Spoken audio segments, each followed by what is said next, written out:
Latest update po about dito kay Crazy Rock ang i-discuss natin for today's video. Paano po ba tayo magko-convert para maging golden horn at tayo ay makapag-payout? Hello guys, kamusta po kayong lahat at welcome po ulit dito sa ating bagong video. At syempre, for today po, bagong legit application ang i-feature natin. Kaya naman sana po, tutukan nyo tong ating buong video. Yan guys, mapapansin nyo po tayo 712 na yung level natin. At itatry natin i-receive yung isang horn. Yung ordinary horn po ito ha. Ayan, nakuha natin sa pag-invite ng 5 friends.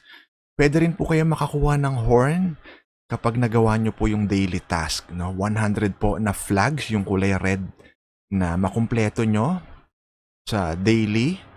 Isang horn po yan, yung ordinary horn. So makakapag-collect po kayo ng horn kahit hindi kayo mag-invite. So sa case natin, itong isang horn na to galing po sa invitation. So balik po tayo dun sa ating green money. Itatry po natin. Tayo po ba makakapag-jump ng queue gamit po yung ordinary horn? Mapapansin nyo, meron tayong isa.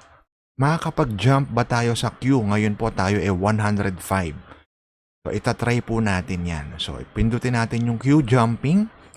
Ito po. Malamang marami po sa inyo ganito rin yung nagiging error, hindi na umaangat doon sa queue dahil nga raw po sa sobrang dami ng mga nag-a-apply for withdrawal. So I suggest wag nyo na pong gamitin yung ordinary horn sa pag-jump sa queue. Ang gawin nyo po hanggat maaari, ipunin nyo muna na makatatlo kayo, makaipon kayo ng 3 horn tapos tsaka nyo siya i-convert para maging golden horn. Halimbawa, ito po, uulitin natin. Meron tayo ulit makokolect na horn. Ayan. Sa pag-invite ng friends. So, itap lang natin yung I know. Tapos, balik po tayo dun sa ating green money na tab. So, ang gagawin po natin, since meron na tayong 3 horn, i-convert natin to or isa-swap para maging golden horn. Kapag ba golden horn na, tataas na po ba yung number natin sa queue? Kasi kailangan po maka 100, makapasok kayo sa 100. Itap lang natin yung queue jumping. Ayan, napansin nyo, umangat tayo ng isa.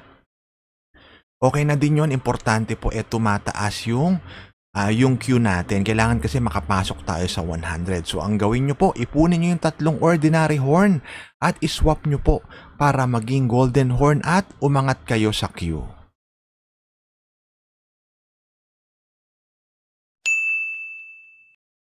At guys, syempre po itong na-feature natin na video for today ay for educational purposes only.